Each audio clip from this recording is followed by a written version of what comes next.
Bethesda Softworks isn't going to drop a bomb on single-player experiences anytime soon. With the online-only Fallout 76 on the way and the rising popularity of online-only games in general, some fans are worried that this might mean Bethesda will be creating fewer single-player games in the future. It sounds like there's nothing to fear. Speaking with GamesIndustry.biz, Bethesda head Todd Howard says that they plan to continue creating single-player experiences at the same time that they deliver online games. So online-only doesn't mark the future of their studio. As for those who think single-player gaming is dying in general, Howard predicts that those fears will also turn out to be wrong, with the rest of the industry as a whole benefiting from a mixture of both single-player and online-only experiences as well. Fallout 76 will launch this November. Now, it does feel like single-player experiences are a little bit at threat, and they're at risk a little bit right now, because the scale to build something like God of War in terms of manpower and budget and years it takes to build something like that is massive. And when you look at God of War,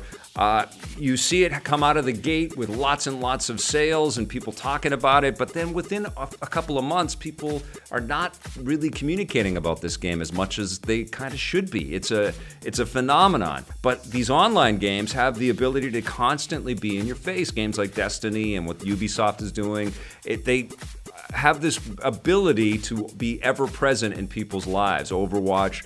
And it's really hard to kind of combat that with the sales statistics and say, well, look, the single player is super important. Except if you're playing at the caliber of Todd Howard, who understands the value and has also got a really big financial foothold with building single-player experiences out there. I think there will always be an audience for single-player games, but yes, I think that they are definitely threatened. We're going to see fewer and fewer of them. We've already kind of seen the end of a lot of the double-A type of development that's out there. This is at the heart of the video game industry right now. This is one of the most important developments and one of the biggest story points that's happening with every publisher and every developer out there. And another game maker, Ubisoft, might have a whole different way of preserving single-player experiences. In a new interview posted on Ubisoft's official site, Ubisoft Canada's Executive Vice President of Creative, Lionel Renaud, revealed new details about their plans for future games. He says that Ubisoft is moving away from finite games in favor of more open-ended games as service experiences that you can keep playing for years and years. Echoing statements made by Ubisoft President Yves Guillemot, like Bethesda, however, that doesn't mean they're moving away from single-player. Renaud says that they plan to keep adding new content to single-player games like Assassin's Creed, and not just multiplayer games like Rainbow Six Siege. For example, Renaud points out that new technology will make it possible for them to add different historical time periods on top of existing locations in future Assassin's Creed games, which would give players a reason to keep coming back, even if it's a single-player only game. No word if that new technology will be available for the latest Assassin's Creed game, Odyssey, which lands this October. The comics industry has been doing stuff like this forever, and television does this as well, with cliffhangers and lots of hooks to keep people watching or reading for many, many years. And then every once in a while you have to do a whole fresh, clean reboot. And there is a parallel there for sure. And it does sort of open up the whole idea there. But yes, you can also burn out your audiences, and you can also, kind of stultify the idea of, complete sort of technological upheaval and new changes and new plateaus that are reached with game development. So yeah, this is something that the games industry is struggling with. These games are expensive. They're massive. They're expensive to consumers. They're expensive to build. There are hundreds and hundreds and hundreds of people that work on these things, and they're scattered all over the world. I'm talking about the AAA titles out there. And the publishers have to figure out a way to make their money back so that they can stay in business, but also kind of grow their businesses. Most of them are publicly funded. The industry it never stops changing, and it never stops trying to figure out how to identify itself, which makes my job and our jobs here at EP incredibly interesting. It's never the same industry. Every time we wake up, there's something new that's happened, and it's like, wow, okay, I guess we cover games this way now. But it's fascinating to kind of see developers and publishers grapple with this. and there's certainly no answer. There's a lot of people trying to figure this stuff out right now.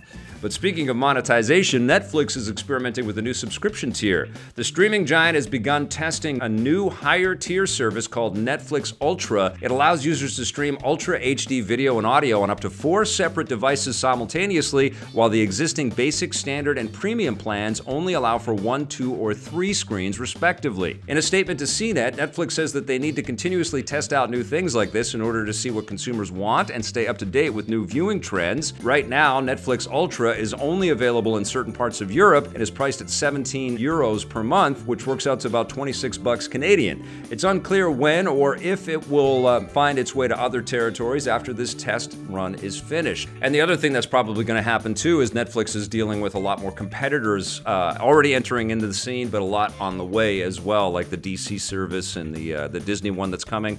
And so presumably they're going to try to figure out pricing structures where people can have, and likely this will all be tied under one bill pretty soon, maybe from your internet service provider or something like that, where you have a package where you've got Netflix and Disney and all that stuff, and the pricing all sort of correlates under one account. But yeah, we're in for some very interesting times with the way that we consume media. It's not just going to be Netflix, and it's not just going to be,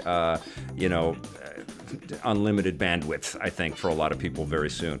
Okay, the Stalker video game series is back, but not in the way you might be expecting. The new Battle Royale game, Fear the Wolves, which is set in the same universe as Stalker, will be available to play in Steam Early Access starting July 18th. Fear the Wolves is developed by Ukrainian studio Vostok Games, which was founded in 2012 by former members of Stalker developer GSC Game World. So it has the same look and feel as the Stalker games, mixed with more fast-paced Battle Royale gameplay. Like other Battle Royale games, players will be dropped into a large area, the radioactive zone from the Stalker games, and then fight each other and mutant monsters until one player is left standing.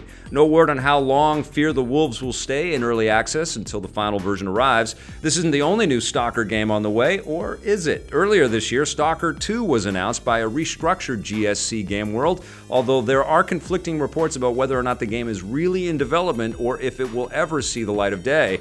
We'll let you know when more details on that come in. I remember Stalker. It feels like a million years ago, but I remember feeling like, wow, this game goes on forever in every direction, and it's creepy, and it's super cool. And then the Metro games came out, and they kind of took over some of that idea and some of the concepts of, dealing with an annihilated Soviet kind of environment.